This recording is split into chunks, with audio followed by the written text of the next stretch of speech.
자, 이 예레미야서 46장부터 51장까지는 그 이스라엘 주변에 있던 열방에 대한 하나님의 심판의 메시지입니다. 하나님께서는 이제 예레미야에게 유다 주변에 있는 10개의 이방 나라들을 향하여 심판의 메시지를 전하게 하셨어요. 그래서 이 내용이 46장에서 51장까지 이사야 마지막 부분에 길게 나와 있습니다. 이 열 나라들은 애굽, 블레셋, 모압, 암몬, 에돔, 다멕색, 게달, 하솔, 엘람, 바벨론, 이상 10 나라들이에요. 그래서 여러분들이 집에 가셔서 46장부터 51장까지를 자세히 한번 읽어보세요. 그 나라들의 관심을 가지고. 그럼 10 나라가 소개되어 있습니다. 자, 오늘은 이 중에서 이제 암몬에게 주시는 말씀이 암몬에 대한 말씀인데 다 심판의 메시지죠. 심판의 메시지입니다.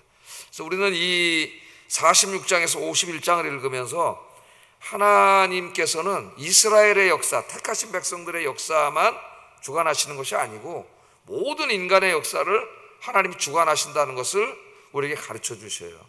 그래서 한 나라가 서고 또 그 나라가 망하는 이 모든 일들은 다 그냥 우연히 이루어지는 것이 아니고 하나님의 절대적인 주권 가운데서 이루어진다는 것을 예레미야서가 우리에게 가르쳐 주고 있습니다. 자, 그냥 일반 역사가들이 볼 때는 여기 나오는 10개의 나라들은 다 바벨론이라고 하는 이제 신흥 강대국에게 다 점령당하는 나라들이에요. 그래서 일반 역사가들은 그냥 바벨론에게 점령당한 겁니다. 바벨론에게 다 멸망당한 거예요. 그래서 바벨론이 고대 이 근동의 모든 패권을 차지하는 그런 역사에 불과한 거죠. 근데 이제 성경을 읽으면은 일반 역사가들은 다 바벨론 왕 느부갓네살이 했다고 이야기하고 있지만은 오늘 성경은 궁극적으로 이 역사를 이렇게 이루어지게 만든 분이 누구라고 말씀하고 계세요? 하나님이라고 말씀하고 계세요. 그래서 이 예레미야서의 가르침은 그 당시의 얘기만이 아니라 지금의 이야기이기도 하다. 하나님은 어제나 오늘이나 동일하신 하나님이시고 지금도 어떻게 보면 역사가 무질서한 것 같고 무례하고 사악한 자들이 막 악을 행하고 무질서하게 막 역사가 움직여가는 것 같지만은 하나님께서 역사를 주관하고 계시고 그 역사를 하나님의 뜻대로 이끌어가고 계신다는 것을 우리는 알 수 있습니다. 그래서 지금 여러분이 뉴스를 보시면서 세계 각지에서 일어나는 일을 다 볼 때에도 때로는 우리가 다 이해할 수 없는 그런 일들이 벌어지고 있지만은 다 하나님의 주권하에 있다는 거 우리는 그걸 알 수가 있고 그럴 때 우리는 어때요? 두려움이 사라지고 하나님을 신뢰할 수가 있어요. 자, 오늘은 이제 그 암몬이라고 하는 나라에게 주신 말씀인데 암몬이 왜 심판을 당했는가? 이런 메시지입니다. 우리 이제까지 공부한 것처럼 애굽, 블레셋, 모압 공부했죠? 이 나라가 왜 망했는가? 왜 심판을 당했는가? 뭐 그들의 죄가 수십 가지 수백 가지가 되겠지만은 하나님께서 이제 특징들을 이렇게 말씀을 해 주셨어요. 그래서 암몬에게 주신 이제 심판의 메시지도 그 2가지 특징을 하나님이 이야기합니다. 뭐 수많은 죄를 졌겠지만은 큰 2가지 특징을 얘기하는데 그게 이제 제목에 나와 있는 것처럼 이웃에게 고통을 줌과 재물을 의지하며. 그럼 여러분 한번 생각해 보세요. 예레미야를 통해서 암몬에게 주시는 말씀인데 예레미야가 이 말씀을 받아가지고 지금 어디 살고 있어요? 애굽에 가서 살고 있잖아요. 우리 이미 공부한 것처럼, 그죠? 이걸 가지고 또 저 암몬에 가가지고 암몬의 모든 땅을 돌아다니면서 이 말씀을 전했다고 보기는 어렵습니다. 애굽에 있는 예레미야가. 그러니까 암몬이 왜 망했는가, 암몬이 왜 하나님의 심판을 받았는가에 대해서 하나님께서 말씀하고 있지만 결국 이 말씀을 듣는 사람들은 누구예요? 유다 백성들이죠. 유다 백성들, 하나님의 백성들이에요. 그리고 우리들입니다. 그럼 이 메시지를 통해서 암몬이 왜 망했는가? 그 암몬이 망한 이유는 우리에게도 그대로 해당이 된다는 거예요. 그러니까 이웃에게 고통을 주는 삶을 살거나 재물 때문에 재물을 자랑하고 교만해지고 재물을 의지하고 사는 삶은 하나님의 심판을 받는다는 것을 우리에게 주셔요. 이 메시지가. 자, 그래서 이 말씀을 좀 아침에 생각을 해보겠습니다. 우선 암몬은 모압과 그 기원이 같죠.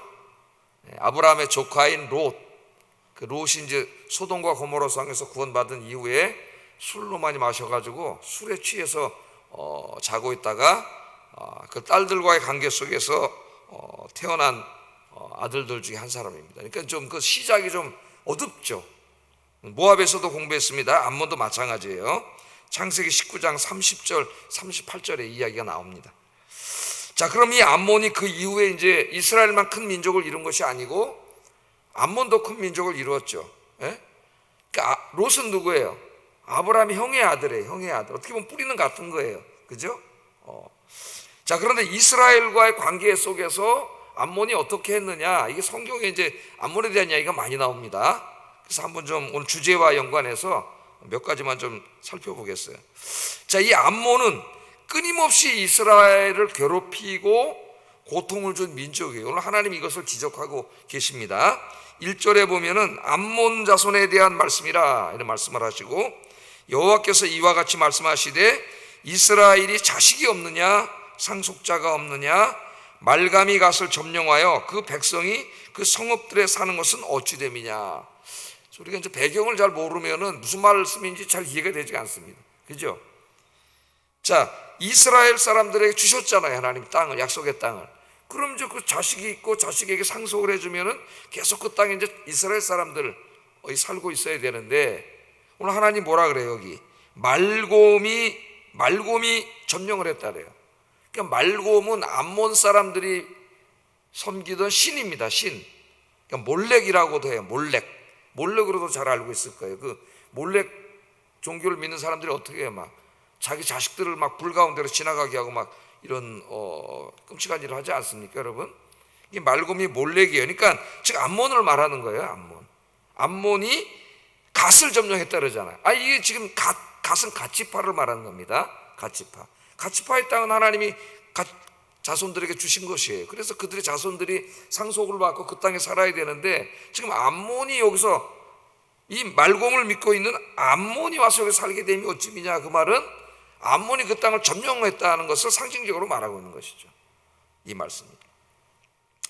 자, 이스라엘과 암몬의 관계를 우리가 성경에서 살펴보면은 이 말씀처럼 암몬은 끊임없이 이스라엘을 침략하고 괴롭혔어요.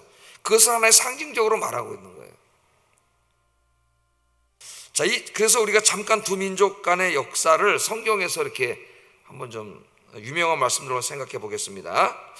우선 출애굽할 때부터 한번 좀 간단하게 생각해 보면은, 출애굽할 때에 이제 가나안 땅에 들어가려면은 암몬 땅을 지나가게 돼 있어요. 암몬 땅을.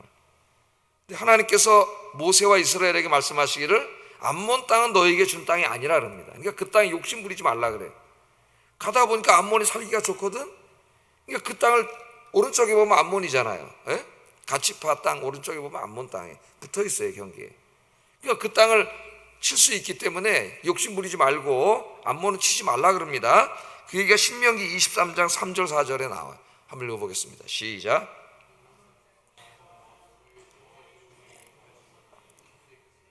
신명기 2장 19절 시작. 암몬 족속에게 가까이 이르거든 그들을 괴롭히지 말고 그들과 다투지도 말라. 암몬 족속의 땅은 내가 네게 기업으로 주지 아니하리니 이는 내가 그것을 롯 자손에게 기업으로 주었습니다. 거기는 롯 자손들에게 준 거니까 욕심 부리지 마라. 근데 우리 인간은 이제 탐욕과 욕심이 있잖아요. 좋은 거 보면 자기가 갖고 싶거든요.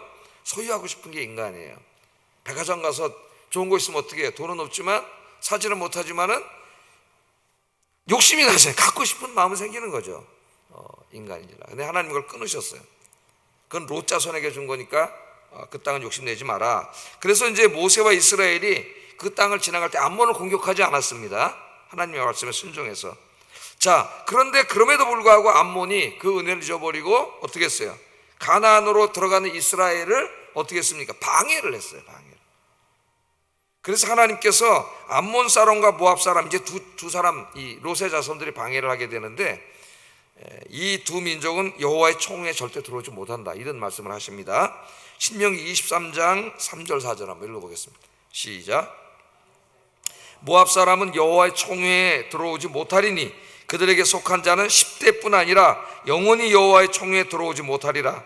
그들은 너희가 애굽에서 나올 때에 떡과 물로 너희를 길에서 영접하지 아니하고 메소포타미아의 부돌 사람 부올의 아들 발람에게 뇌물을 주어 너희를 저주하게 하려 했으나, 이 이야기를 하나님께서 말씀하시면서 이 암몬 자손, 모압 자손은 여호와의 총회에 영원히 들어오지 못한다. 하나님 그렇게 말씀을 하셨습니다. 자, 그 다음에 이제 사사기를 읽어보면 또 나오죠. 암몬이 또 이스라엘 백성들이 이제 가나안 땅에 들어가서 살 때입니다. 이때는 살 때에도 오늘 말씀처럼 가치파하고 경계선이에요. 이 암몬 땅은 여러분 이제 구글에 핸드폰 이렇게 꺼내서 암몬 쳐보면은 지도가 나오잖아요, 그죠? 그럼 가치파하고 경계선이라고요, 이 나라가. 자, 이때 이제 입다라고 하는 사사 시대에 이 암몬 자손들이 이스라엘을 괴롭힌 이야기가 나와요. 사사기 10장 9절에 보면 암몬 자손이 또 요단을 건너서 유다와 베냐민, 에브라임 족속과 싸움으로 이스라엘의 곤고가 심하였더라. 그러니까 이때는 가치파 정도가 아니라, 가치파는 요단강 어디에 있어요? 요단강에 있어요. 동쪽에 있죠. 동쪽에. 갓 루벤은 동쪽에 있잖아요.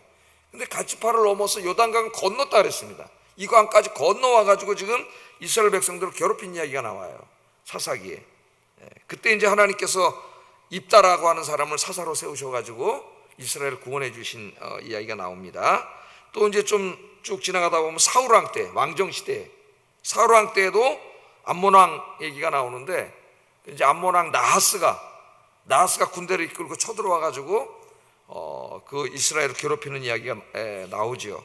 그 이야기가 사무엘상 11장 1, 2절에 보면은 암몬 사람 나하스가 올라와서 길르앗 야베스에 맞서 진침해 야베스 모든 사람들이 나하스에게 이르되 우리와 언약하자, 그리하면 우리가 너를 섬기리라 하니 암몬 사람 나하스가 그들에게 이르되 내가 너희 오른 눈을 다 빼야 너희와 언약하리라. 내가 온 이스라엘을 이같이 모욕하리라.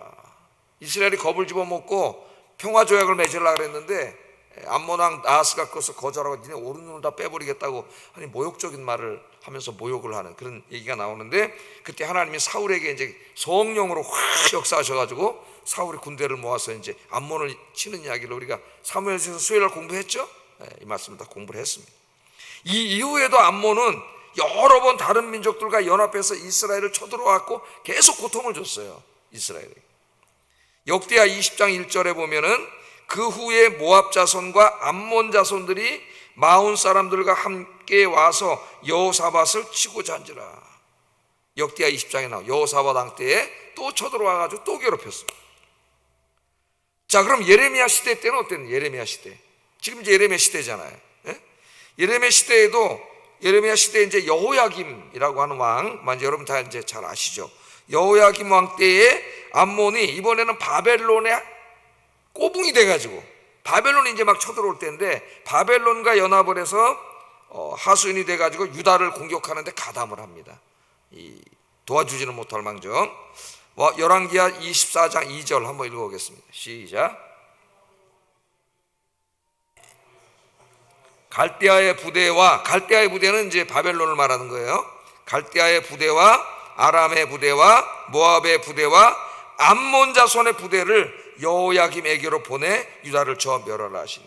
그 바벨론이 쳐들어올 때 그래도 조상을 따라 올라가다 보면은 한 가문 아닙니까 이게. 근데 도와주지는 못할 망정 어떻게 해요? 유다를 쳐서 고통을 주고 있는 바벨론 편에 붙어가지고 유다를 같이 공격을 했어요, 이 암몬이. 그런 얘기가 성경에 나오고, 또 이제 유다가 다 망했을 때 그 유다 땅이 이제 무질서하게 되고 이제 백성들이 살 수가 없게 됐을 때 바벨론에서 그달랴라고 하는 사람 이제 이 총독을 세워놨잖아요. 우리가 이미 공부했죠. 그때 어떻게 했어요? 암몬이 이스마엘이라고 하는 유다인을 보내가지고 암살을 해버렸습니다, 그달랴를. 그 얘기도 우리가 공부를 했어요. 예레미야 40장 7절에서 41장 15절까지 이 이야기가 나오고 있습니다. 또 성경을 읽어보면은 이 암몬은 이스라엘이 바벨론에게 고통을 당할 때에 같이 공격했을 뿐만 아니라 이스라엘이 망하는 모습을 보고 조롱을 했다 그래요. 조롱을 했습니다. 이거 이제 에스겔 25장 3절, 에스겔은 그것을 지적해요. 같은 시대를 다루고 있는데, 너는 암몬 족속에게 이르기를 너희는 주 여호와의 말씀을 들을지어다. 주 여호와께서 이같이 말씀하셨느니라. 내 성소가 더럽힘을 받을 때, 그러니까 내 성소가 더럽힘을 받았다는 것은 바벨론 군대가 쳐들어와서 이제 성소를 유린하는 거죠, 하나님의 성소를. 내가 그것에 관하여 이스라엘 땅이 황폐할 때에 내가 그것에 관하여, 바벨론이 쳐들어와서 예루살렘 점령했을 때 그것에 관하여 유다 족속이 다 포로로 끌려갈 때, 사로잡혀갈 때 그들에 대하여 이르기를 아하 좋다 하였도다. 그런 소식을 우리가 뉴스에서 들으면 안타깝게 하게 되는데 아이고 잘됐다 그놈 센통이다 그랬다는 거예요. 그 얘기가 에스겔 선지자를 통해서 하나님이 하신 말씀입니다.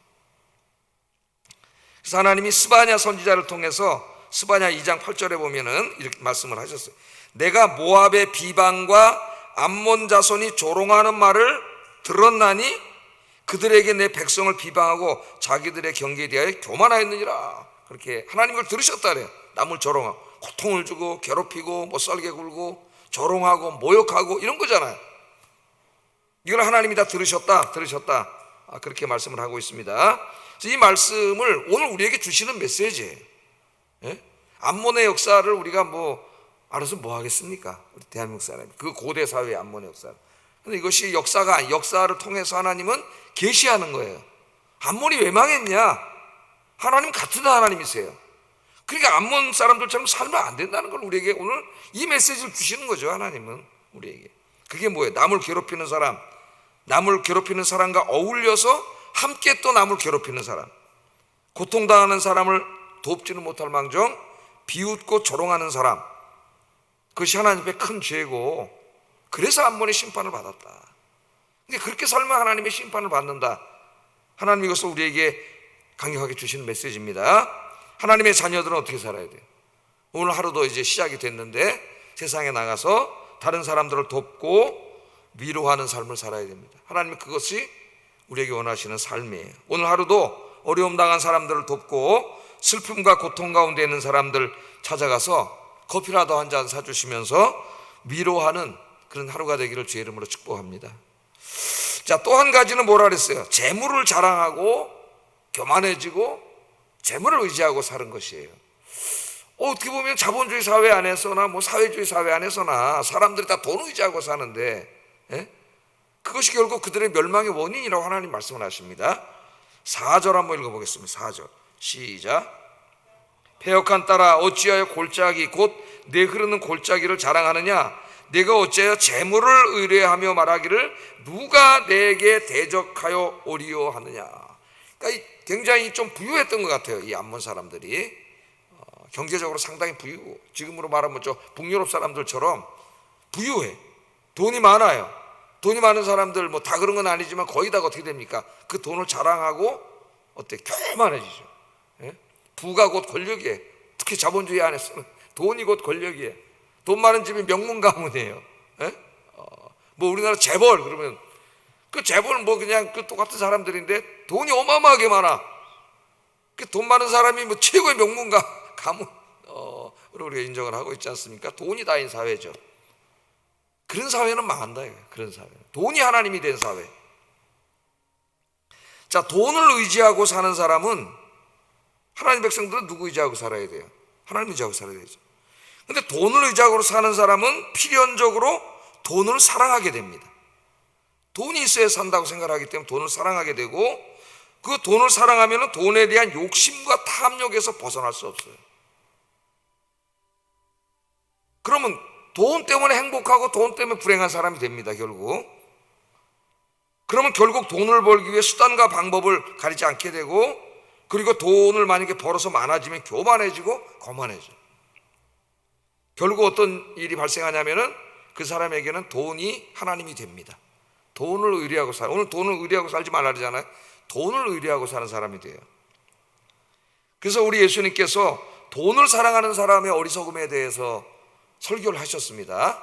누가복음에 보면 설교를 하셨는데 그 너무나 유명한 말씀이죠. 누가복음 12장 15절 21절에 보면은 그들에게 이르시되 삼가 모든 탐심, 돈에 대한 탐심을 물리치라. 사람의 생명이 소유에 넉넉한데 있지 아니하니라. 그 돈이 우리에게 영생을 줄 수가 없어요. 근데 어리석게 사람이 그걸 붙잡고 있단 말이에요. 하시고 비유로 말씀을 하셨습니다. 이르시되 한 부자가 그 밭에 소출이 풍성함에 심중에 생각하이르되 내가 곡식 쌓아 둘 곳이 없으니 어찌할까 하고 또 이르되 내가 이렇게 하리라. 내가 곡간을 헐고 더 크게 짓고 내 모든 곡식과 물건을 거기 쌓아두리라. 또 내가 내 영혼에게 이르되 영혼아 여러 해 쓸 물건을 많이 쌓아두었으니 평안히 쉬고 먹고 마시고 즐거워하자 하리라. 하되 하나님은 이르시되 어리석은 자여 오늘 밤에 내 영혼을 도로 찾으리니 그러면 내 준비한 것이 누구의 것이 되겠느냐 하셨으니 자기를 위해 재물을 쌓아두고 하나님께 대하여 부여하지 못한 자가 이와 같으니라. 예? 뭐 너무나 유명한 얘기니까 제가 설명 안 해도 농사가 너무 잘 돼가지고 너무 많아졌어. 예? 하나님이 그렇게 복을 주셨으면은 하나님 어떻게 하라 그랬어요? 구약 성경을 읽어보면 어려운 이웃들에게도 나누어주고 하나님께도 드리고 뭐 자기도 물론 살아야 그렇게 하라 그랬는데 그런 얘기가 없어요. 이 사람은 어떡하지? 곳간이 좁은데 그래서 고작 생각하기에 곳간을 헐고 더 큰 곳간을 짓고 거기다 쌓는 일을 했어요. 거기다 꽉 찼어요. 그러니까 어떻게 내 영혼아 평안을 쳐도 평생 먹고 살 거 벌었다. 하나님 뭐라 그래요? 어리석은 자여 내가 오늘 밤에 네 생명을 걷어갈 건데 예? 평생 먹고 살 거 걷었다고. 오늘 밤에 내가 너 데려갈 건데 네 생명을 걷어갈 건데 그럼 그 누구께 되겠느냐 하면서 우리 예수님이 이 설교를 하시면서 자기를 위해 재물을 쌓는 자가 다 이와 같다. 이와 같다. 이 말씀을 예수님이 하셨는데도 끊임없이 인간이 재물을 자랑하고 재물 때문에 교만해지고 그 재물을 쌓고 모으고 욕심을 부리고 그리고 돈 많으면 내 영혼아 평안할지어다. 돈 없으면 불안해하고 막 이렇게 살아간단 말이에요. 예? 예수님이 이렇게 말씀을 하셨는데 그렇게 사는 사람들을 향하여 그렇게 사는 사람이 어리석은 자라고 이야기하는데도 우리 안에 끊임없이 사탄이 탐욕과 욕심을 우리 마음속에 재물에 대한 욕심을 주어가지고 계속 그렇게 살아서 결국 이 사람이 하나님을 의지하고 섬기는 사람이 아니라 돈을 의지하고 섬기는 사람. 이걸 이제 예수님이 만모니즘이라 그랬습니다. 신약시대의 우상숭배예요. 우상. 돈이 우상이 된 사람이에요. 그래서 부자 청년이 와가지고 어떻게 영생을 얻을까 할 때 우리 예수님 네 재산을 팔아서 가난한 사람들 주라 그랬습니다. 구제해야 구원을 받는다 그런 말씀이 아니죠. 에? 그럼 정통교리와 반대가 돼. 그건 무슨 말씀이에요? 너는 네가 어떻게 영생을 얻겠느냐고 물어보러 왔는데 너는 지금 영생을 얻으려면 그 돈을 우상 숭배하는 데서 벗어나야 된다는 거예요. 에? 하나님을 섬기고 살아야지 넌 돈을 섬기고 사는 자가 돼. 그 돈을 계속 그렇게 섬기고 살면 넌 구원받지 못한다는. 그러니까 그럼 그 돈의 권세에서 벗어나면 어떻게 되느냐? 어떻게 하라 그랬어요? 나누어 주라 그랬어요. 너를 위해서 쌓지 말고. 나를 위해서 쌓고 모으는 순간 절대 하나님을 위해서 쓸 수 없고 남에게 줄 수 없어요. 쌓으면 쌓을수록 계속 욕심이 더 생기는 게 돈입니다. 예? 돈은 결코 우리를 만족시키지 못해요. 계속 갈증, 바닷물을 먹으면 여러분 갈증이 해소되지 않죠. 아무리 많이 쌓아도 이 사람 지금 보세요. 계속 창고를 헐어버리고 더 쌓지 주질 않습니다. 그러면 돈의 노예로 사는 거예요. 그게 지금 암몬이 망한 이유입니다. 근데 많은 사람들이 이 길을 가고 있는데 특별히 자본주의 사회 안에서 이 길을 가고 있습니다. 그런데 안타까운 것은 교회 안에도 그런 분들이 있다는 거예요. 오늘 이 말씀을 우리가 잘 들어야 됩니다. 그래서 이제 마지막으로 사도 바울 선생님을 통해서 하나님께서 말씀하신 말씀이 있죠. 디모데전서 6장 6절 10절에 자족하는 마음을 가지라 그랬어요. 그러나 자족하는 마음이 있으면 경건은 큰 이익이 되느니라.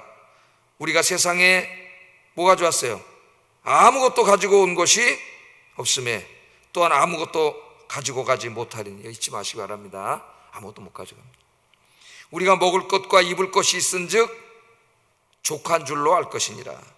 부하려 하는 자들은 시험과 올무와 여러 가지 어리석고 해로운 욕심에 떨어지나니 곧 사람으로 파멸과 멸망에 빠지게 하는 것이라. 돈을 사랑함이 일만하게 뿌리가 되나니 이것을 탐내는 자들은 미혹을 받아 믿음에서 떠나 많은 근심으로써 자기를 찔렀도다. 모든 죄가 이 사람 돈을 사랑하면서 돈 사랑하지 말고 돈 자랑하지 말고 돈 의지하지 말고 돈 섬기지 말고 하나님 사랑하고 하나님만 섬기고 하나님 의지하고 사시는 우리 아영교 성도님들 되시기를 주의 이름으로 축복합니다. 기도하겠습니다. 오늘 두 가지입니다. 오늘 하루도 만나는 모든 사람들을 돕고 위로하는 하루가 되게 하소서. 첫 번째 기도죠. 두 번째, 오늘 하루도 돈을 사랑하고 의지하지 않고 하나님만 사랑하고 하나님만 의지하는 하루가 되게 하소서. 기도하겠습니다.